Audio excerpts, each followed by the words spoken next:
Hi guys, VST here, Tech. Welcome back. The OnePlus 8T launch event just finished, right? Just closed. So I had and want to share some of my first impressions with you guys. I would love to hear what you think about it. Are we impressed? And what was like really like the launch that we get? So all these things, guys, I want to discuss with you. But let's start first with the phone, right? Because I think it's really, really, very, very important. And when we do start with the phone, probably one of the biggest things, one of the biggest changes that I think we have right now in this phone is that it has really finally a flat display. All right, so this is very, very important, guys, because you know OnePlus 8 and the OnePlus 8 Pro. The OnePlus 8 that I have here in my hand, the 8 Pro really has a very curved display and people really hated it. Let me just remove the case. The OnePlus 8 though actually had a really like, the curve here was not so big, right? The curve on the OnePlus 8 Pro although is very high, and it's kind of like not so good because specifically when you are looking the phone like in with this or from this angle, then you can see here, you know, there is this kind of like obstructing your view, and also sometimes this could get greeny.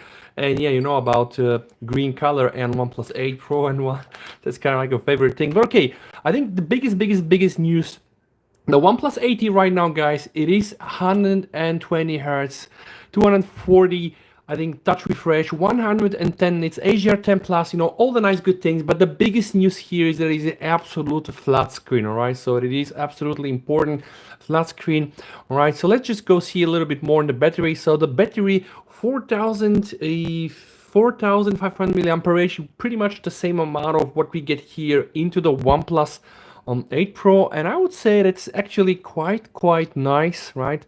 Then of course the other important news here is that you finally get like the warp charge 65, and this means, you know, it's super crazy. You can put your phone and you get, you know, just get to 60% in just an hour, right? So that's not bad. But what I really don't like is that again, OnePlus, they had to differentiate the 8T from the 8 Pro, and of course they did not really include a wireless charger. And I can tell you guys, I'm not a big fan of the missing wireless charging. There was also no words around IP rating, so I guess probably, you know, they kind of like skipped that. But let's see, I think there are also some surprises in the camera. So I just want to find a section where, you know, they're discussing about the cameras, because I was under the impression that the camera was lacking a telephoto lens. And I'm not sure about that. I just want to see this.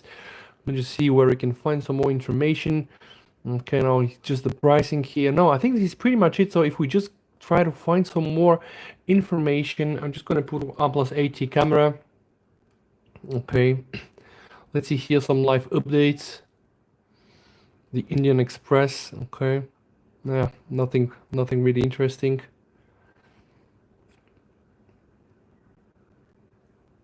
Okay. The OnePlus 8T camera specification. No, it's all like old news. I just want to see some new information. Specs. And you know, it's funny. It's like they release it right now, right? And even on their own site, you cannot find any information. And actually, that's not quite good, right?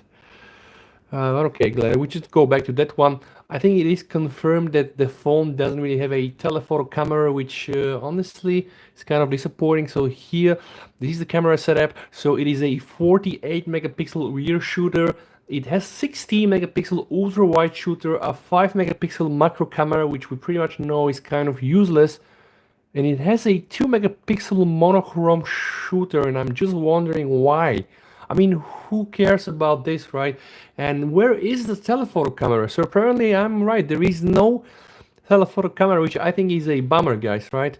But okay, just let's see. I think pricing, let's see the pricing. Pricing was not so bad at all. I think almost 600 euro if you want to buy the version that has I think like 8 gigs of RAM and 128 of storage, right? So eventually that's not so bad. I'm just gonna show you guys again where I have here. Okay, so this is kind of like the what I really get. So it has the quad camera system, 48 megapixel main camera, the 60 megapixel ultra wide camera. Okay, you can do video, nightscape, portrait, video tracking, super stabilization. But yeah, okay, so it is confirmed there is no telephoto camera. That's really a pity, honestly. Yeah. About the pricing, this is what we have, guys, here. So you can start with 600 euro for 8 gigs, 128 gigs. 600 euro is already a lot, and then you can up 700 euro for the 12 256, which is also, I would say, not a very pleasant price. And you know, the OnePlus kind of like puts the OnePlus 8T after the OnePlus 8 and before the OnePlus 8 Pro.